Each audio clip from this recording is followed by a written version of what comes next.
It's hard to overestimate how crucially important the desert is in the history of the Jewish people. When Moses liberated them from Egypt and led them into the desert, they had nothing. No possessions, no land, and really no identity. And it was there in the desert that God fashioned them as God's chosen, beloved people. And always, when the prophets in later years wanted to call the people back to fidelity to the law, they would say something on the order of, remember the desert. Remember the desert where God fashioned you as God's people. Always a sacred place in their memories.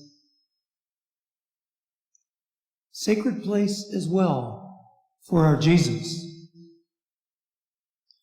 who left his home in Nazareth, his family, quite shockingly, and went to the desert of Perea, east of the Jordan River. And he went there in order to clarify and pray and put himself in his Father's presence, to come clearer on what it was that his God was asking of him. To understand, get a sense of, ever more deeply, the destiny to which his Father was calling him. The three temptations that take place in the desert, while certainly highly symbolic, highly theological, are also, in another way, very simple in regard to the task that Jesus engaged. What is it that God is asking of me? That first temptation, to turn the stones into loaves of bread. Jesus knew that his Father was not calling him to be a magician, to do something for the benefit of himself. He will multiply loaves, but only when he sees the hungry poor on the hillside. And he didn't come to entertain by magical tricks or signs. He didn't come as a self-absorbed Messiah.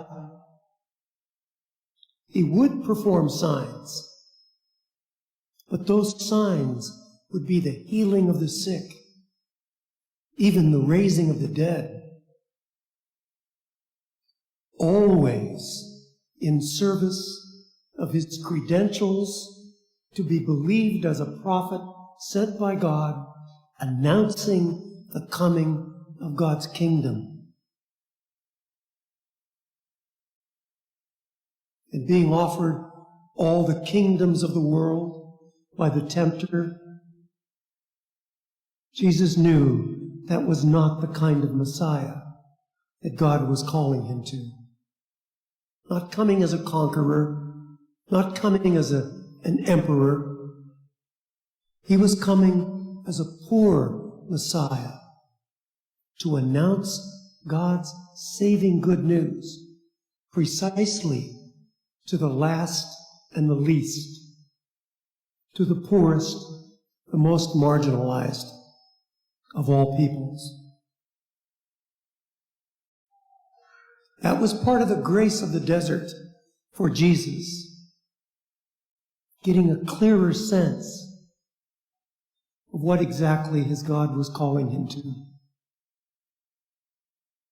And for us, as we begun this Lenten season, we too symbolically take time away in the desert to clarify our graced relationship with God, to clarify our need for God's loving mercy and ready forgiveness. And as we are on retreat as a church throughout the world, with all of our catechumens, our elect, our candidates, in solidarity with them, we make our home in the Word of God. I want to share with you two tools, two skills, two helps that assist that desert journey. And I learned those two skills from a very unlikely source. You see, I can't sing and I can't sew for the life of me. In the seminary years ago, I sewed a button onto a cassock and sewed the whole works onto the bedspread and made a private vow that I'm going to earn enough money to hire this done.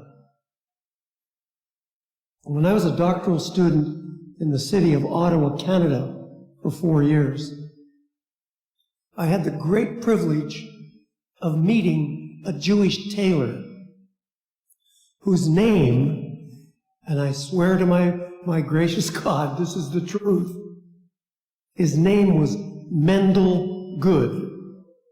What a great name for a tailor, Mendel Good.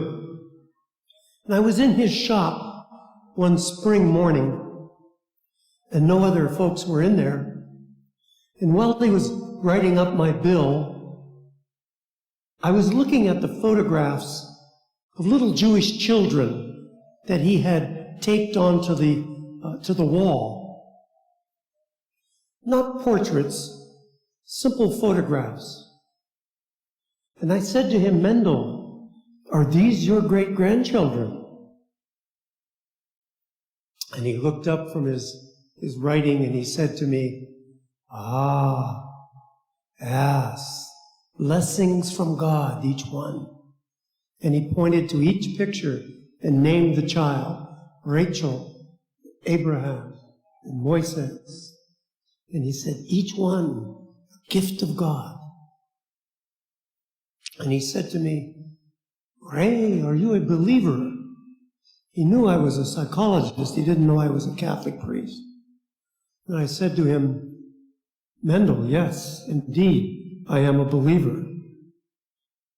He then unbuttoned his shirt, rolled up his sleeve, and showed me his tattoo. He had been a prisoner in Auschwitz. And he knew that he survived only because he was a tailor and they had need of his skill set.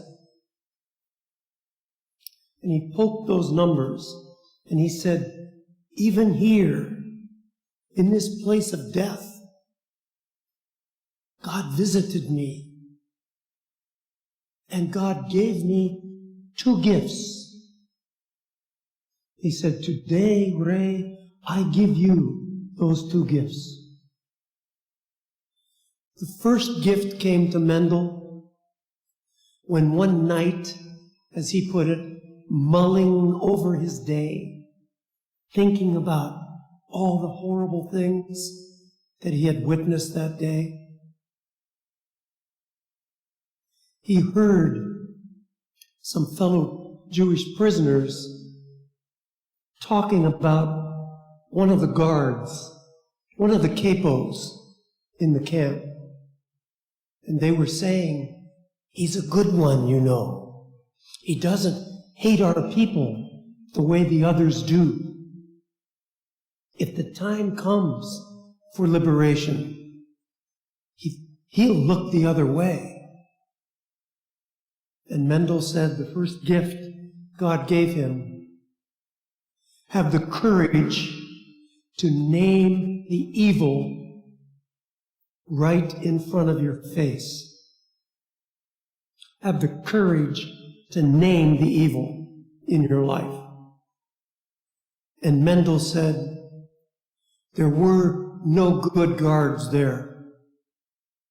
If one kills, they are all murderers. If one rapes, they are all rapists. For racism is racism is racism. Name the evil. He said the second gift came quickly on the heels of the first. And the second gift was, refuse to allow the evil you have named to commandeer your life. And I skewed my face in a way that said to Mendel, I need to hear more, please. And he said to me, you are a psychologist. He said, do you know this treatment center?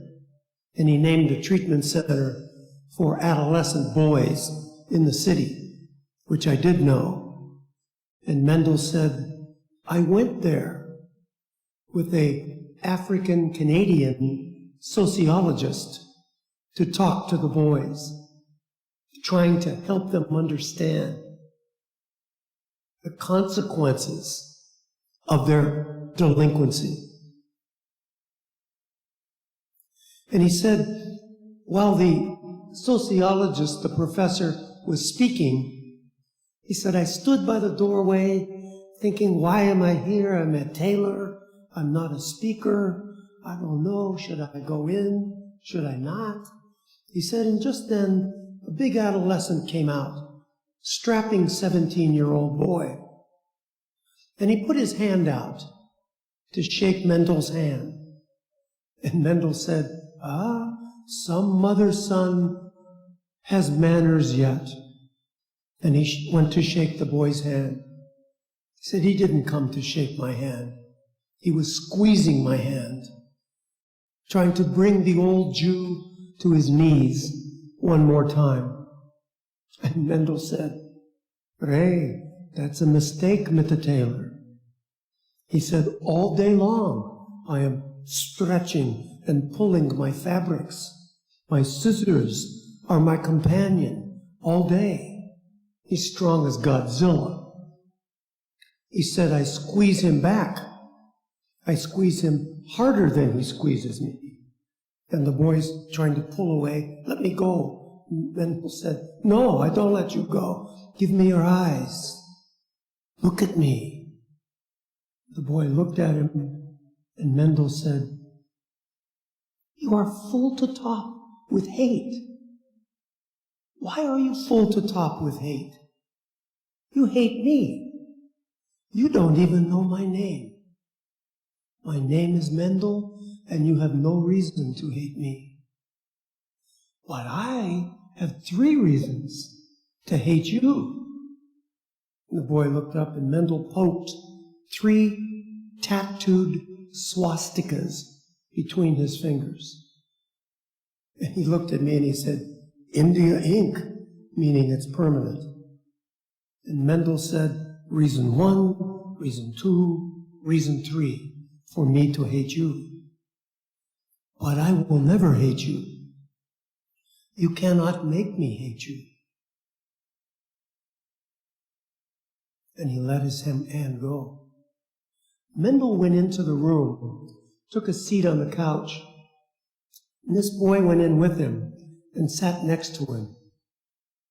And Mendel noticed that he kind of moved closer to him, because he had asked the boy, who has not given up on you? Who still believes in you? And the boy said, my sister, my sister. And Mendel said to him, what if what I'm telling you happened to my people, had happened to your sister? And the boy became immediately inflamed, carotid arteries popping out of his collar. and he said, anybody touches my sister, I would kill them with my bare hands. Nobody touches my sister. And Mendel said, then you are no better than they. You are no better than they. And the evil has conquered you. And at a break, other boys were walking past to go to get a glass of punch and saying things to this young man like, Jew lover, Jew lover. And he began to defend Mendel. And Mendel told him, never let the hatred, never let the evil that you can see ever commandeer your life, for you are reduced to that evil. Those two tools, having the courage to name the evil in our lives and refuse to be mastered by the evil we have named, are tools of grace. And those are tools of grace that can help us during this Lenten season. Thank you for listening to me.